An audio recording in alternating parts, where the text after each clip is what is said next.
Hoy, oras mo natin sa buong Pilipinas. Meron tayong 4 na minuto, makaraan ng alas 10 ng morning. Humanda na sa mga malalaking balita. Trending viral. Pinag-uusapan sa buong Pilipinas at buong mundo. Ronda Pilipinas Headlines.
Ronda Pilipinas. Mamaya sa NBI, naku bawal ito. Pagdikit na mga poster sa mga ipinagbabawal na lugar. Alamin ang kaparusahan mamaya sa NBI, naku bawal ito. Ronda Pilipinas. Ang mga malalaking mga balita, ang mga matitinding mga pinag-uusapan, ang mga maiinit at pinagtatalunang mga issue. Lahat hagip, lahat malalaman. Hindi lang sa buong Metro at Mega Manila. Kasama na ang buong Pilipinas. Hahagupit na ang mga malalaking issue sa Ronda Pilipinas. Live na live sa DWIZ AM Metro at Mega Manila. Naka-live din sa DWIZ News FM Regional Stations. Naka-live din sa Radyo Ronda AM Radio sa Pilipinas. Live ding mapapanood sa Aliw 23 Free TV. At naka-live din sa lahat ng DWIZ Digital News accounts, Facebook, YouTube at DWIZ News website.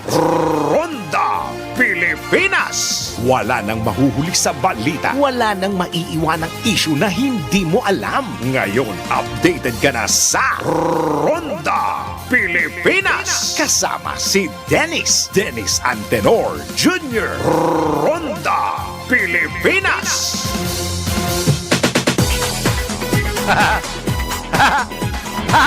Hoy! Ito magandang balita sa mga Pinoy, ha? Ang sabi ho ng Taste Atlas, ito ho yung website o grupo na nagsasabing masasarap ang mga pagkain sa buong mundo. Ang pandesal. Pandesal sa umaga. Ang pandesal daw ang isa sa pinakamasarap na bread rolls sa Pilipinas. Ha? Yan. Doon sa mga nanonood sa Aliw Channel 23, nasa number 10 tayo. Ayan number 10. Buong mundo pinag-uusapan dito, ha? Ano yung number 1, pandikoko? Hindi. Pandemono ng ano yan? Ng Colombia. Nasa number 10 tayo. Ayun, yung pandesal, number 10. 10 best bread rolls sa Pilipinas. Ha? Ang pandesal nating mga Pinoy. Kayo ba'y proud sa ating pandesal? Tingnan mo naman, ha? Hindi lang pala tayo nasasarapan sa pandesal, buong mundo na pala. Okay, magandang araw Pilipinas, Luzon, Visayas at Mindanao. Ito ang Ronda Pilipinas! Pandesal sa gabi. Live na tayo sa DWIC 882 at live na rin tayo sa DWIC News FM regional stations at sa Radyo Ronda at sa lahat ng mga ginagawang radyo kanilang mga TV sa Aliw Channel 23. Ako ang iyong magiging tagapagbalita. Ako si Dennis Antenor Junior. Ronda Pilipinas. Weather muna tayo. Ito ang ating magiging weather we like it or not. Posibleng magdeklara ng tag-ulan ng Pag-asa bunsod ng bagyong si Aghon. Ngunit kung ito'y magdadala ng tuloy-tuloy na pag-ulan sa bansa, ayon kay Pag-asa Weather Specialist Alzar Aurelio, tatagal ang bagong bagyong si Aghon sa Philippine Area of Responsibility hanggang sa susunod na linggo. Paliwanag ng Pag-asa, maaari silang magdeklara ng opisyal na tag-ulan kapag nakaranas na ng 5 araw na pag-ulan sa isang lugar. Kasalukuyan nakataas ang Tropical Cyclone Wind Signal number 1 sa Eastern Samar. O, tinan mo, may signal number 1 na. Dinagat Islands, Siargao Island at Bukas Grande Islands. Well, tingnan na ho natin. Possibly po. Tingnan natin kasi ang binabantayan natin itong ulan eh. So, kailangan po sa isang lugar ay 5 araw ng magkasunod-sunod na may ulan. Yan po ang tinig ni Pag-asa Weather Specialist Alzar Aurelio sa panayam ng DWIZ. Ronda Pilipinas. Samantala, binabantayan na ng Department of Health ang mga wild disease sa bansa. Sa gitna ito ng, talagang yun ba sabi? Wild disease? Wild. Naranasang pagbaha sa ilang lugar sa bansa bunsod ng bagyong Aghon at nakaambang La Nina. Sa panayam ng DWIZ, sinabi ni Health Spokesperson at Assistant Secretary Director Albert Domingo, nakikipag-ugnayan na ang departamento sa National Government at Center Health for Development ng mga lokal na pamahalaan upang maibsan ang pagtaas ng mga tinatamaan o tatamaan ng wild diseases gaya ng, ito yung mga sakit gastroenteritis, dengue, leptospirosis, ubo at saka sipon. Yung ating mga Centers for Health Development, sila yung mga regional offices ng Department of Health. Kaugnay po nila yung ating mga gobernador at mayor. In fact, more than yung ating wild diseases, napansin nyo in the past two months, di ba, pinag-uusapan natin Tusperina, si pertussis, at saka si Tigdas. Yun yung proof namin na hindi nawawala yung coordination dahil sa close coordination with the LGUs, napababa natin si Tusperina at saka si Tigdas. Tinututukan na rin ng DOH ang posibleng hakbang upang agarang makarating ang mga dadaling pasyente sa ospital sa oras na tumaas ang tubig baha sa ilang lugar sa bansa. May isa pa tayong binabantayan yung access, yung paraan para makarating doon sa mga ospital. What if wala ngang wild pero puro baha naman sa paligid kunyari ng isang ospital, hindi makarating yung mga manganganak, hindi makamarating. So tawag namin doon yung system preparedness. So ating ospital, ina-advise rin natin kung nung panahon ng El Nino ay sabi nga namin, handa tayo sa power outage, yung mga standby power. Ngayon rin, meron rin tayong preparedness sa mga floods, di ba? Sa mga problema na ganyan. Ayaw natin na ang pangit na mapakinggan kung yung ospital yung parang kailangan i-rescue. Oo nga. Ang tinig ni Health Spokesperson, talaga to si Asing joker din no? Assistant Secretary Director Albert Domingo sa panayam ng DWIZ. Si Dennis Antenor Jr. Ronda Pilipinas. Samantala, tanggap tayo ng report. Hala, ito na sila. Ito yung nagsuntukan doon sa Ayala, Alabang. 2 PNP SAF Commando na sangkot sa moonlighting, nakatangda ng isa lang sa preliminary investigation sa Muntinlupa City Prosecutor's Office ngayong hapon. Ito yung 2 nagbugbugan. Alamin natin, Patrol 17, Jopel Peleño. Jopel, tama ako? Yes, Kadanisa. Ito nga yung 2 nagkasakitan sa bahagi ng Ayala, Alabang Village. At isasalang na nga, Kadanisa, sa preliminary investigation ngayong araw ang dalawang PNP SAF troopers na sangkot sa moonlighting matapos matuklasang nagbibigay ang mga ito ng police protection sa isang Chinese national na naninirahan sa Ayala Alabang Village sa Muntinlupa City. Ito ang kinumpirma ni PNP spokesperson at PIO Chief Police Colonel Jane Fajardo. Ayon sa PNP PIO Chief, ganap na alaunang ngayong hapon, isasagawa ang preliminary investigation sa Muntinlupa City Prosecutor's Office. Sinabi pa ni Colonel Fajardo na siyam sa 4 na PNP SAF Commando na dawit sa isyu ng moonlighting ang narito na sa Metro Manila, habang 5 sa mga ito ang kasalukuyan pang bumabiyahe patungo dito at mula naman sa Zamboanga City. Ito si Jopel. Yes, Gadenis. Nabanggit ba dun sa unang salaysay nila ang dahilan kung bakit sila nagsuntukan? Ang unang lumalabas na Dahilan.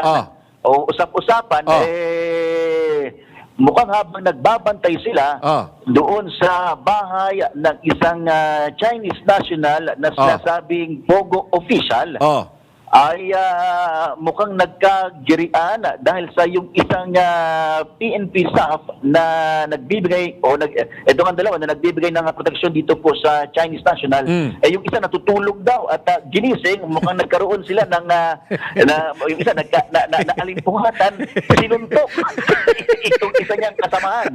Yan yung Jopel, magbiro ka na sa liseng, wag lang sa bagong gising. Correct, Dennis. Ayan tuloy, nahuli tuloy sila na nagbabantay sila. Nabis tuloy. Nagbiro kasi sa lasing. Ayan tuloy. Nagsuntukan.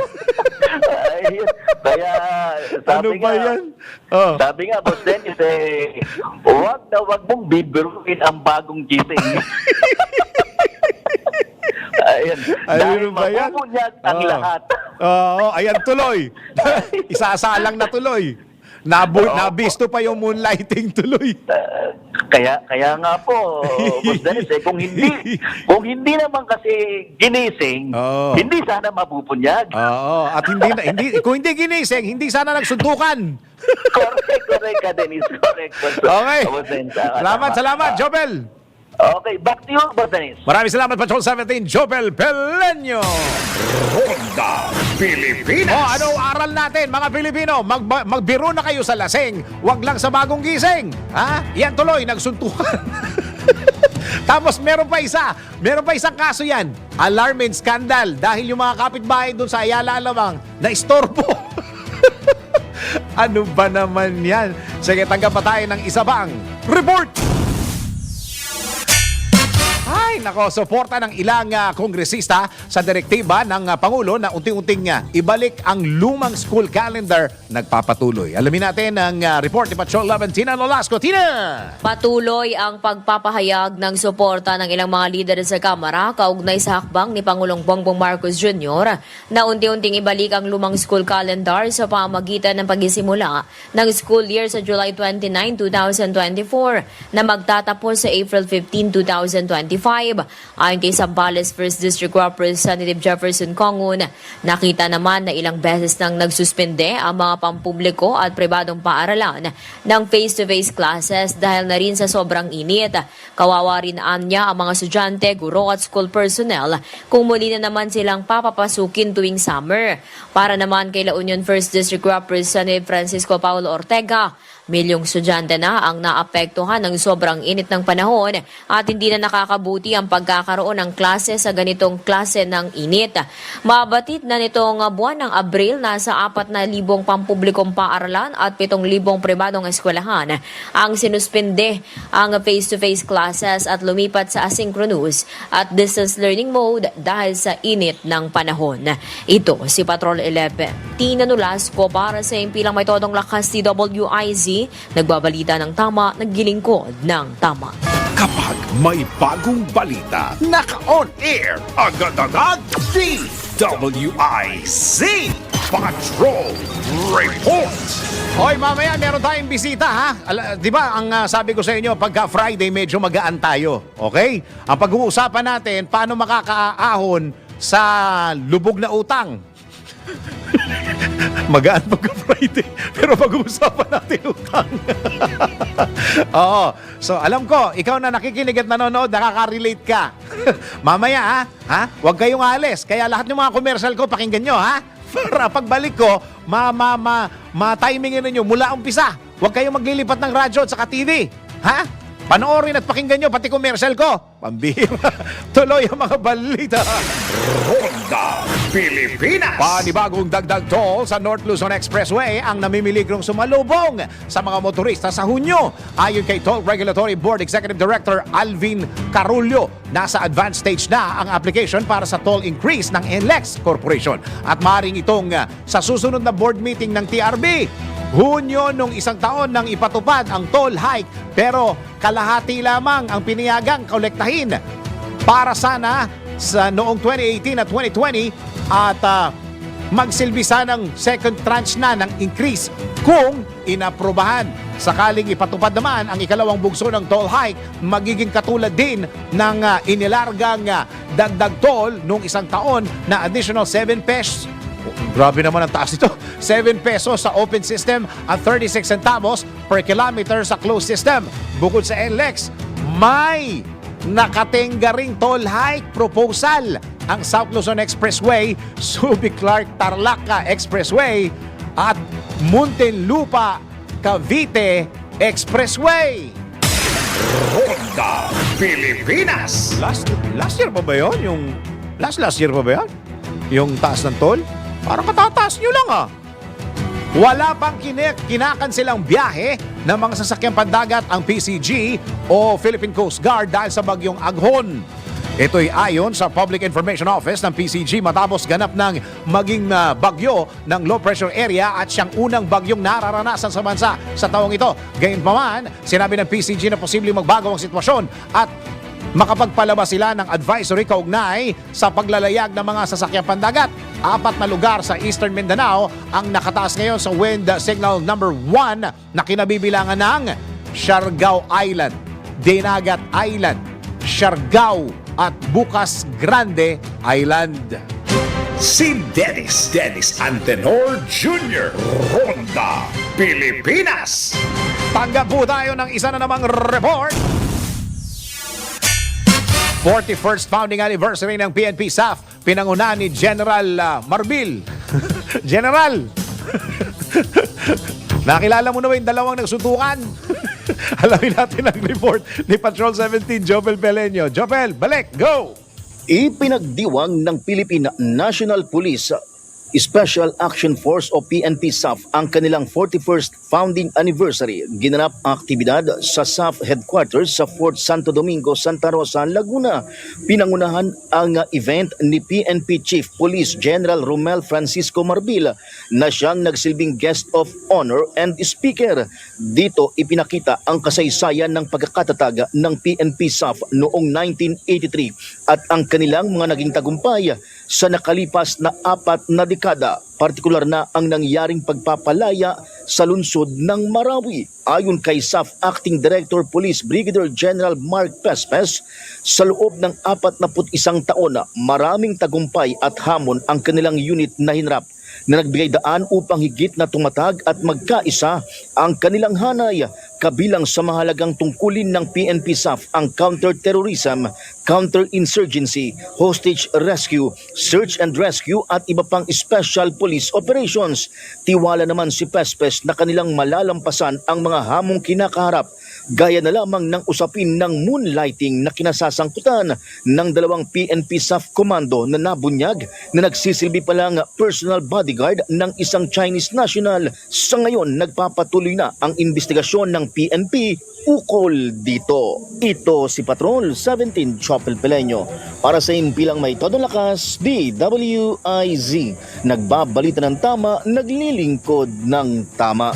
Kapag may bagong balita, naka-on air, agad-agad, DWIZ Patrol Report. Oy! Meron nung nagsasabi, lalong-lalo na sa mga nag-jetjeta, ayaw nilang tumaba. Ang sabi nila, kakain na lang daw sila ng itlog. Oo, kumakain ng itlog. para hindi sila tumaba, lalo na yung mga nagjejeta. Ito ha, patutunayan natin. Egg diet. Ligtas nga bang pampapayat? Are, tara, let's prove it. Bago maniwala sa mga claim-claim na yan, patunayan na yan sa Let's Prove It! Ang egg diet ay patuloy na kumakalat sa iba't ibang social media platform. Pero ang tanong ng karamihan, ligtas nga bang pampapayat ito? Tara, let's prove it! Ayon kay Dr. Rolando Balburias, internist at functional medicine, na mataas sa protina ang itlog at nakakatulong ito sa tinatawag na insulin resistance na nakakapag-boost ng metabolism. Dagdag pa ni Natalie Rizzo, registered dietitian, na ang itlog ay nagtataglay ng vitamins at minerals gaya ng vitamin A, B, D at folate. Gayun din naman mayaman din sa choline, isang micronutrient na mainam sa mga buntis at babies. Ngunit ang Medical News Today naman ay nagsabi na hindi ligtas ang pagkain ng itlog sa iyong long-term goal na magpapayat dahil kulang ang nutrients na nakukuha sa itlog at ito ay restrictive. Kaya naman payo ng mga eksperto na makakatulong kung hahanap ka ng diet na balanced gaya ng DASH diet at Mediterranean diet. At syempre, i-consider mo pa din ang 1 egg per day to reap nutritional benefit. O yan, isang aral yan para sa mga nagjejeta na itlog na lang ng itlog ang kinakain. Okay, teka muna. Kumusta mga kaastig? Gawin nating mas exciting at astig na astig ang araw mo gamit ang Arena Plus app. Dahil sa Arena Plus, astig ka sa sports. Ang Arena Plus, ang hottest online sports betting platform na talaga namang magpapabago sa paraan mo ng pag-i-enjoy sa mga paborito mong laro. Sa mga fans ng NBA, free! Mga Pilipino, mahilig sa free. Libre mo mapapanood ang NBA playoffs sa arenaplus.net. Maaari ka pang manalo ng iba't ibang papremyo kagaya ng, ay naku, sapatos, ha? Merong telepono, ha? Motorsiklo, at ito pa isa, brand new car. Lahat ng yan, ipamimigay sa Arena Plus NBA Playoffs Lucky Draw. Magkano pamimigay? Total prizes? 64 million pesos lang naman. Bukod sa NBA, pwede mo ring masubaybayan ang mga live games ng local at international sports kagaya ng PBA, PBL, soccer, volleyball, boxing at marami pang iba. But that's not all. Kasama sa magbibigay ng saya sa inyong gaming experience ang official Astig endorsers na sina Scottie Thompson at NBA star Jordan Clarkson. Kaya ano pang inaantay mo? Download Arena Plus app sa App Store or Google Play. Or manood sa arenaplus.net. Dahil sa Arena Plus, astig sa sports. Keep it fun, game responsibly! Ronda Pilipinas! Pilipinas ang ating oras. Patigilan ng mga kabayo. Oras po natin sa buong Pilipinas, 27 minuto, makaraan ng alas 10 ng morning. Si Dennis Antenor Jr. Ronda Pilipinas! Utang! Yan ang pag-uusapan natin ngayong araw na loob. Ay, itong utang na loob, magbayad ka na! Alam nyo, may nakita akong post sa sa social media. Natawa talaga ako ng tawa. Dahil yung lalaki, pinuntahan niya yung pinagkakautangan niya. Sabi niya, hirap na siya, balik siya ng balik dun sa bahay kasi laging wala dun yung umutang sa kanya. Oo, sabi niya, kayo naman, sabi niya, ikaw naman pare, napakahirap mo naman kausap. Pumupunta ako rito para magbayad ako ng utang, tapos lagi kang wala. Ano ba namang klaseng kausap ka? Sabi nung babayaran ng utang, pare, pasensya ka na ha. Yung alam na alam mo hindi nangyayari talaga. Yung pare-parehas lang tayo niloloko. Okay, utang po pag-uusapan natin ngayong Friday at kasama po natin ang isang financial literacy expert. Kaibigan po natin to, matagal na Mr. Arman Benko ng Colaika Foundation. Sir Arman, magandang araw. Magandang araw, Sir Dennis, at sa lahat ng tagapanood dito sa programa Ronda Pilipinas. Ngayon lang tayo nagsama sa sa on-air. No? Miss ko na nga. Dahil dati sa kabila. Diba? Aaminin ko po si Sir Dennis ang nagmulat sa akin noong Di ba? Ano, Parang virgin na virgin na Oo, nagmulat sa media. Yeah, Diba, sa yeah. media. Ang ganda pa nung programa na ginawa natin. Nalaman niya po na nagsaseminar tayo. Yung programa, ginawa niya sa radyo. At doon po, aminin ko, malaki ang aking utang na loob. Naku. At nung advokasya kay Sir Dennis. Dahil natulungan mapalawak. Mapalawak. At saka pinagkakitaan na rin namin yun. Okay, Sir Arman, pag-uusapan natin, mabilisan tayo ngayon kasi Yes. wala tayong masyadong oras. Kapag ang isang tao ay talagang lubog na sa utang at talagang hinahabol na, yung, sino ba nangahabol? Si Judith, di ba? Si Judith ang lagi naghahabol. Paano ba talaga ang unang-unang dapat gawin pagka lubog na lubog ka sa utang? Una, kung yung utang na hindi lang nabayaran, kunwari yung mga sila Judith, kasi nagiging utang din niya pag hindi mo nabayaran. Credit card is one Meron form. naman yung pangalawa, yung utang sa mga financial institution. Yo. Talagang kumuha ka ng pera at nangako ka na ibabalik mo sa isang takdang panahon at merong interest. Bombay! At may interest, yung kita sa paggamit mo nung hiniram mo na pera. Unang-una, pag ikaw lubog na lubog, hirap na hirap, kung ano man ang dahilan, hindi mo mabayaran, unang-una, huwag niyo pong tatakbuhan. Huwag niyong tataguan. Okay. Ano po to sa punto la vista ng may lubog sa utang, huwag niyo pong tatakbuhan, huwag niyong tataguan. Bakit? Number one, ang pera, ang utang, base sa tiwala. Ang pera at ang utang, base sa tiwala. Pribilehiyo po ang makahiram ng pera ng ibang tao. Hindi po yan karapatan. Okay. Miski na nga sa magulang, uy kapatid, Kuya. kuya, Oo. pa-utang nga. Hindi mo karapatan. Miski na SSS member, hindi mo karapatan na umutang. Darating ka muna sa isang level na ikaw ay kwalipikado, makapangutang Para sa maka-loan. SSS. Oo. Membro ka na ron. Oo. Naglalaga ka o nagko-contribute ka na. Oo. So, accepting that it's a privilege, pwede rin siyang tanggalin sa'yo. Bakit binibigyan ka ng pribilehyo? Kasi nagtitiwala sa'yo. Okay. Wag niyo pong tatakbuhan at sisirain yung sa tiwala. Yun ang Tama. pinaka-importante doon. Kasi hindi lang yung perang inutang mo dyan, pati tiwala. Exactly. Kaya meron mga magic words lalo na sa mga financial institutions. Pag nalubog po kayo meron mga tinatawag na debt amnesty. Naku, maganda yan kapag nakipag-usap ka sa creditor. Amnesty, ay malamang po to, kaunti lang ang nagtatagumpay. Ito yung, sige, kalimutan mo na yung utang. Ayun. Amnesty yun. Pinatawad. Naku, sa kaya matatagpuan niya. Meron naman yung iba, magne-negotiate ka. Tandaan niyo po itong mga salita na to para yung pinagkakautangan nyo, kinausap nyo, hindi basta babayaran kita kung kailan kita babayaran. Tapos ikaw pa galit, ikaw yung may utang. Ikaw na nga may utang. Ikaw pa naninindak.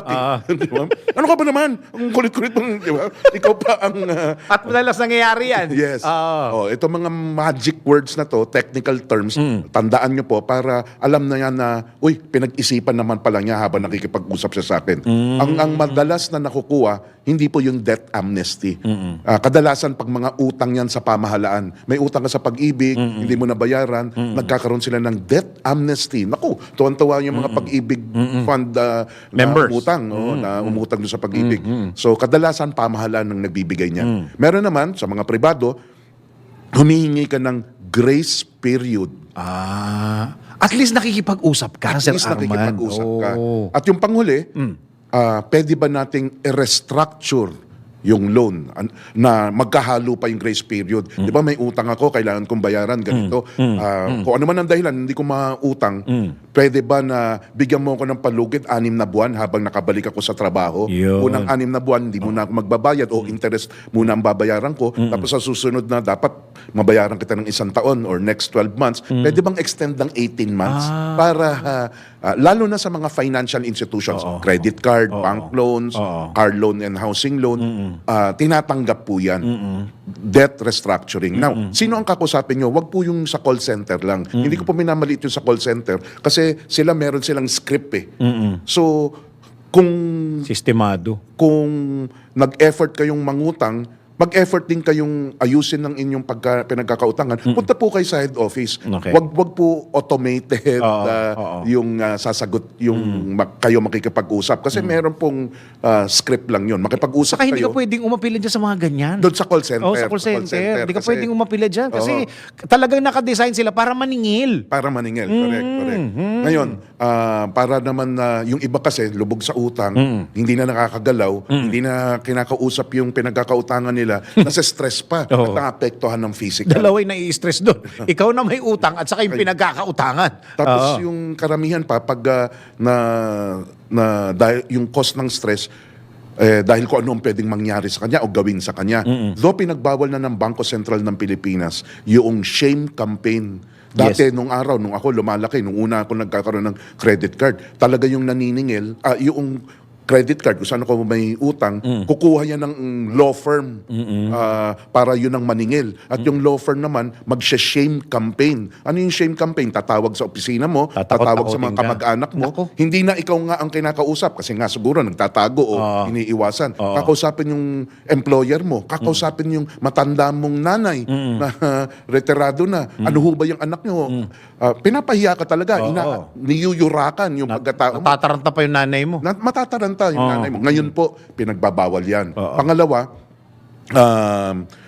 wala pong nakukulong sa utang. Ayun naman pala eh. Oo. Ayun naman pala. Yun naman ang iniisip. Eh, ng mga- takasan na lang. Oo. Ano naman palang nakukulong? Oo. Wala pong nakukulong, pero meron pong nadedemanda. So, maaari kang idemanda na to the point na, ito, extreme, na mangyayari din po, na pupunta yung korte, hindi po yung pinagkakautangan nyo. Kasi idedemanda ka ng pinagkakautangan mo, pupunta siya, huhingi siya ng tulong sa batas, sa korte, at merong sheriff, maka naririnig nyo yun, pupunta sa bahay nyo, kung ano man ang merong halaga, hanggang yung second hand TV nyo, kukunin yun. At yung halaga nun, miski na ang halaga nun 30,000. Siyempre, bababaan nila ang halaga nun. Siguro 10,000 lang to. Tapos, hahanap sila. So, yun po yung mga nare-repossess. And it's legal. Opo. Kasi may sheriff eh. Opo. Sir Armand So, di ba? hindi ka makukulong, yes, pero merong legal alternative na pwedeng gawin yung pinagkakautangan mo. So, wag po kayong ma-stress na, naku, baka ako makulong, pero hindi rin po ibig sabihin, wag kayong ma-stress na hindi nyo nahaharapin ang inyong pinagkakautangan. Kailangan harapin pa rin. Oo, saka napaka-importante, gaya ng nasabi natin kanina, Sir Arman, na nakikipag-usap. Nakikipag-usap. Oo, Correct, kasi correct. tumataas yung respeto mo dun sa isang tao na willing makipag-usap kesa dun sa tao na parang nababastusan ka na lagi na lang pagpunta mo dun sa bahay, wala. Exactly. Ang problema pa sa mga credit card, habang pinababayaan nyo yan, lalong lumalaki yan. Exactly. Oh. Dahil meron po yung mga, hindi lang yung interest, yung delayed payment charges. Isang araw ka lang madelay, isang buwan ka lang madelay, nadadagdagan po ang charges. Hiwalay po yung interest amount, tapos yung interest ipapataw kasama doon sa utang na hiniram mo, plus yung charges, Yes. at yung interest compounded monthly. Anong sabihin compounded monthly? Yung utang mo nitong nakaraang buwan, yung interest pataw dito sa kailangan mong bayaran kasama yung charges. Pag hindi mo nabayaran, yung susunod na buwan na nadagdagan na ng interest at charges, papatawan na naman every month. So lumalaki. Ang 10,000 na ginamit mo sa credit card na hindi mo binayaran ng 2 taon, aabot po ng 40 to 50,000 pesos. Yung kinarin, bumili ka unang araw, 10,000, tapos hindi mo na binayaran. Tuloy-tuloy, tinaguan mo. In 3 years po, depende dun sa napirmahan nyo na hindi nyo binasa ng mga maliliit na sulat nung kumuha ka ng credit card. At saka nakadesign na gano'n. Na ganun. 30,000 to 50,000 po yan. Oh my gosh. Ito po sinasabi ko hindi dahil ako po walang problema sa utang. Nung aking pagkabata, na experience ko yan, na gawa o napunta ako sa sitwasyon na gano'n. Hindi po ako mahihiyang sabihin. Ako rin po noon, nakaranas ng ganyan na hinabol. 600,000 plus, wala pa akong 30 years old. Wow. 600,000 sa credit card lang. So, hindi ako masyadong nasa-stress, bata pa. Pero doon ako namulat, ano yung dapat gawin, paano dapat harapin. Minsan, we tend to forget na itong mga institutions na ito, mga bangko, mga lending companies, we tend to forget na tao rin sila na pwede rin silang pakiusapan at kausapin. Yes, Akala correct. natin parang bagay yan na robot na, Yes. andito lang parang i-antagonize tayo, pahiyain tayo. Minsan, nakakalimutan natin, ay, tama, tao rin nga pala sila. At yung perang hiniram natin sa kanila, pera po ng ibang tao. Kung bangko yan, pera ng depositor nila. Tama. So, kaya ganun na lang po kaseryoso, pag minsan na pagalit, yung paniningil nila. Kasi meron silang obligasyon dun Tama. sa depositor nila. Oo. Na yun ang pinahiram nilang pera. Miski na po sa credit card, kaya nga yung credit card, maling-mali yung pananaw na, magkano pa pera mo sa credit card? Hindi nyo po pera yun. Binigyan lang po kayo ng Yung limit. Oo, yung limit, di ba? Pag minsan, sige, babiyahin ako, mag-online ako, may pera pa naman ako dun sa, hindi Credit po card. yun. Oo. Ang ibig sabihin po ng credit limit nyo, yun yung pinapayagan kayo ng bangko na gamitin na pera ng ibang tao. Pero hindi nyo po pera yun. Oo. At saka, ang word na utang, Sir Armand, ay hindi naman talaga masama. Exactly. Oo. Yun nga, yung utang ba kakampi o kalaban, pinakamalakas na kakampi po siya sa pag-unlad ng ating buhay. Yun. Tingnan nyo po, mga makapangyarihang bansa, sila ang mga malalaking utang. Estados Unidos, China, UK, yung mga Japan, yung mga tinitingala natin, mga mayayamang bansa. Malalaking kumpanya. Oo. Every quarter yata, every 3 months, humihiram ng billion-billion. Ano to mga kumpanyang kumikita, matatag, 100 taon na. Ba't sila umuutang? Kasi utang, kakampi yan sa pag-unlad. Yung mga mayayamang individual, masasabi nyo ba na wala silang kautang-utang, kaya sila mayaman? Hindi po. Pinagkakatiwalaan sila sa credit card nila, 5 milyon, 10 milyon. Imagine, yun yung pinagkakatiwala. Bakit pinagkakatiwala sila na gano'n? Dahil ba kilalang mayaman na sila? Hindi po. Kaya importante yung nakikipag-usap at nabibuild, from tiwala, nabibuild nyo yung relationship nyo sa financial institution. So, ibig sabihin, yung tiwala na yun, hindi dahil sa magaling siyang magbayad, kundi marunong makipag-usap tong taong ito. Yes, kayo So, po ay nakakausap, kayo ay kilala, mga naririnig yung po siguro salita sa mundo ng pananalapi, KYC, Know Your Customer. Kilala ko si Sir Dennis nagtatrabaho. Hindi po kilala na ano yung ari-arian mo, hindi naman kilala kang tao, maayos ang iyong kredibilidad. Meron pong 5 C ang credit kung bakit nagpapautang. Character, Okay. huling-huli po yung collateral. Yung iba iniisip, hindi ako makautang sa bangko, wala kang collateral. Yung po huling-huli. Unang-una, character. Pangalawa, capacity to pay. May kakayanan ka bang magbayad? Hindi po tayo pinapautang dahil may collateral tayo. May pinapautang po tayo dahil may kakayanan tayo magbayad. Siguro meron kang regular na trabaho or yung hihiramin mong pera, gagamitin mong kumita. Pangatlo, yung kondisyon. Ano bang kondisyon mo ngayon? Bakit ka nangihiram ng pera? Pang-apat, kapital. Meron ka ba sariling kapital? Anong ibig sabihin nun? Car loan, housing loan, di po ba humihingi ng down payment sa bahay lalo na? Sige, papautangin ka namin 1 milyon yung bahay at lupa. Ikaw magbigay ng 300,000, 700,000 ang papautang namin sa'yo. May kapital ka doon sa Kahit pinagkakautang papaano. mo. Oo. At panghuli, yung collateral. Pero panghuli po yun, hindi po kayo pinapautang, sasabihin ng bangko, laki ng collateral mo, sige, papautangin kita. Hindi po ganun yun. Hindi naman sila nasa real estate para mag-buy and sell. Tiwala talaga. Tiwala talaga. Pagka kinalimutan mo yung 5 letter C na yan, meron pa isang C. Ano po yun? Kapal na mukha. Yan naman po yung kapanagkaran. Yung kapanagkaran.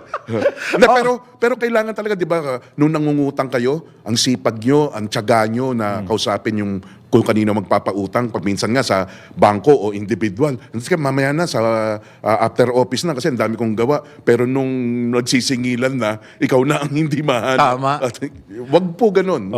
Okay, sige. Sir Arman, maraming salamat sa... Naku, oo nga, maraming natutunan yung ating mga kababayan at maraming salamat sa oras na binigay mo. Ay, opo. Tuwing Friday tayo, Sir Arman. Opo, ha? opo, Oo, opo. tungkol sa mga kapirahan, ha? Yes po, yes Okay, po. si Sir Arman Benko, isa pong financial Pwede ba ako may batiin? literacy expert. Sige po, go ahead. Batiin ko lang yung nakakasama ko every Sunday. Ah. Dito rin sa TV, sila Angelo. Tsaka, Sila Kim. Sila Kim. Ay. Linggo po, abangan nyo yung every Sunday. Pera-pera lang yan. Pera-pera lang yan. Pera-pera lang yan. Dito po sa DWIZ. Alright. Maraming salamat, Sir Arman. At sa lahat ng mga taga-Sarangani province dyan, ha? Ulit. Sa mga taga-Sarangani province, dyan po yan, ha? Happy Sarbay Festival po sa inyo. Sa mga nahihirapang mag-isip, ano po, ng inyong mga ihanda sa mga parating nyo mga celebrations tulad ng mga fiesta, birthdays, anniversary, siguradong mabubusog ang inyong mga loved ones sa Comea. Again, mapa-anniversary, birthdays o simpleng merienda, tiyak na mabubusog ang buong pamilya sa Comea Bihon, Comea Palabok at Comea Sotanghon. Lahat ng selebrasyon ay sasaya at mabubusog. Lahat kayo mabubusog. Ang buong pamilya, pati mga bisita ninyo, ibig kong sabihin, Comea 3Q Bihon. Masarap talaga.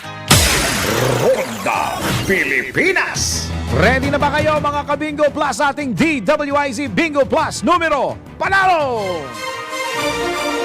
Kombinasyong tama, malaki ang tama. Makinig mabuti dahil babanggitin na ng DWIZ. Announcer ang tamang kombinasyon ng letra at numero. DWIZ. Numero panalo. Hatid ng Bingo Plus. Bigo sa saya, plus sa panalo. Ready na ba? Ready na ba? Meron kang chance manalo ng 1,000 pesos, 500 pesos kapag tama ang 5 combinations at another 500 pesos kapag meron kang Bingo Plus app. Simple lang manalo, kailangan lamang abangan ng 5 letter and number combinations sa mga programa ng DWIZ at i-text ang sagot sa 0960-880-6424 kasama ng inyong pangalan, /edad, /address, /5 number and letter combinations of the day. At para sa ating ikalawa po ito kombinasyon for today sa letrang I, 26. Abangan sa Balitang Bayan ng ikatlong kombinasyon. Tandaan, pang bingo sa saya plus sa panalo. Kung nakalima ka na, pwede mo nang isend sa text number na binigay ng DWIZ announcer o kaya i-PM na sa DWIZ Facebook. Kung hindi pa, wait pa ng ibang kombinasyon hanggang makumpleto ang 5 numero panalo. Hatid ng Bingo Plus. Bingo sa saya plus sa panalo. Ronda Pilipinas. Pilipinas, ang ating oras. 8 minuto bago mag-11 ng morning. Ronda Pilipinas. Uy! Magandang araw sa lahat ng mga nasa PCS o office, sa mga nanonood at nakikinig sa atin sa Ronda Pilipinas. Thank you po. Uy! Institutional Partnership Program ng PCSO Ito alamin po natin sa pamamagitan ng isang report na ito.